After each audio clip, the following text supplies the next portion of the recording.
Hello friends, நம்ம short சொல்ல நான் பார்க்க போகிறோம் அப்படின்னா அனாயன்ஸில் படிக்கிற நவம்பர் டிசம்பர் 2025 ஸ்டூடெண்ட்ஸ் உங்களுக்கான செமஸ்டர் எக்ஸாம் வந்து இப்போ நடந்துட்டு இருக்கு. நெக்ஸ்ட் செமஸ்டர் அகாடமிக் ஷெட்யூல் வந்து பப்ளிஷ் பண்ணியிருந்தாங்க. அதாவது நான் ஏப்ரல் மே 2026 அகாடமிக் ஷெட்யூல் வந்து பப்ளிஷ் பண்ணியிருந்தாங்க. இதுக்குரிய அகாடமிக் கேலண்டர் பப்ளிஷ் பண்ணியிருக்காங்க. இந்த அகாடமிக் கேலண்டர் அப்படிங்கிற என்னன்னு தெரிஞ்சிருக்கும். இந்த டைம் தான் புதுசாக வந்து பப்ளிஷ் பண்ண ஆரம்பிச்சாங்க நவம்பர் டிசம்பர் 2025. நெக்ஸ்ட் உங்களுக்கு April May 2026 academic schedule publish பண்ணாங்க. அதே மாதிரி அந்த அகாடமிக் கேலண்டரும் பப்ளிஷ் பண்ணியிருக்காங்க. அது என்ன அப்படிங்கிறத பார்க்கலாம்.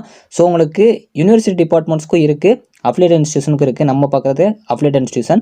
இதுக்குரிய யூஜி அண்ட் பிஜிக்குரிய உங்களுக்கு நெக்ஸ்ட் செமஸ்டருக்குரிய, அதாவது இப்போ செமஸ்டர் நடந்துட்டு அடுத்த செமஸ்டர் ஏப்ரல் மே 2026 கேலண்டர் வந்து பார்க்கலாம். அந்த கேலண்டர் உங்களுக்கு என்ன தெரிஞ்சிருக்கும், ஓவராலாக உங்களுக்கு ஒரு கேலண்டர் ஃபார்மேட்டில் அகாடமிக் ஷெட்யூலில் கொடுத்த அதே கான்செப்ட் தான் இருக்கும். ஸோ உங்களுக்கு ஃபஸ்ட்டு வந்து 1ஆம் தேதி நியூ இயர். ஸோ அடுத்த 5ஆம் தேதி பார்த்தீங்க அப்படின்னா கிளாஸ் வந்து உங்களுக்கு ஸ்டார்ட் ஆகுது. அதிலே ப்ராஜெக்ட் ஒர்க்கோட ஃபஸ்ட் லீவும் ஸ்டார்ட் ஆகுது அப்படிங்கிற மாதிரி கொடுத்துருக்காங்க. அடுத்து பொங்கல் லீவ் வருது. ஸோ போக ரிப்பப்ளிக் டே இருக்குது. இந்த பச்சை கலரில் கொடுத்துருக்க எல்லாமே உங்களுக்கு கவர்மெண்ட் ஹெடர்ஸாக கொடுத்துருக்காங்க. ஸோ அதுக்கப்புறம் சிஏங்கிறது கண்டினியூஸ் அசஸ்மெண்ட் வந்து ஸ்டார்ட் ஆகுது.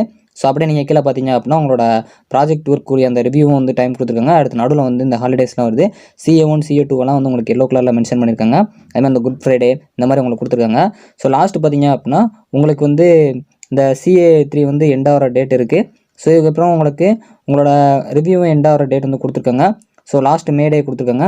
ஸோ லாஸ்ட்டு பார்த்தீங்க அப்படின்னா உங்களோட செமஸ்டர் வந்து ஸ்டார்ட் ஆகிற மாதிரி வந்து கொடுத்துருக்காங்க. இதே லாஸ்ட் ஒர்க்கிங் டேவும் முடிகிற டேட் வந்து சொல்லியிருக்காங்க. ஸோ பார்த்து வச்சுக்கோங்க. கீழே வந்து ஒர்க்கிங் டேஸ் வந்து கொடுத்துருக்காங்க. ஜனவரி மந்த் வந்து நீங்கள் 17 டேஸ் ஒர்க்கிங் டேஸாக போகிறீங்க. பிப்ரவரி வந்து 20 டேஸ் போகிறீங்க. மார்ச் 20 டேஸ் போகிறீங்க. அடுத்து ஏப்ரலும் 20 டேஸ் போகிறீங்க. இதில் 20 கொடுத்துருக்கலாம். நீங்கள் ஒர்க்கிங் டேஸாக 20 டேஸ் போவீங்க. கீழே உங்களை டேலி பண்ணி குமுலேட்டிவ் ஒர்க்கிங் டேஸ்னு கொடுத்துருக்காங்க. ஸோ அதை டோட்டலாக கால்குலேட் பண்ணுறப்போ நீங்கள் மொத்தமாக பார்த்தீங்க அப்படின்னா 77 நாள் வந்து அடுத்த செமஸ்டர் வந்து போக போகிறீங்க. ஸோ கீழே வந்து உங்களுக்கு அதுக்குரிய, அதாவது அதுக்கடுத்து நவம்பர் டிசம்பர் 2026 ரீஓப்பனிங் டேட்டும் கொடுத்துருக்காங்க. உங்களுக்கு ஜூலை 1 அப்படின்னு சொல்லி கொடுத்துருக்காங்க. அகாடமிக் ஷெட்யூலில் வந்து ஆல்ரெடி மென்ஷன் பண்ணாதான் இதெல்லாமே. இருந்தாலும் உங்களுக்கு ஒரு கேலண்டர் ஃபார்மேட்டில் கொடுத்துருக்காங்க. ஸோ இந்த வீடியோ பிடிச்சி அப்படின்னா கண்டிப்பாக லைக் அண்ட் சப்ஸ்கிரைப் பண்ணிக்கோங்க. தேங்க்ஸ் ஃபார் வாட்சிங்.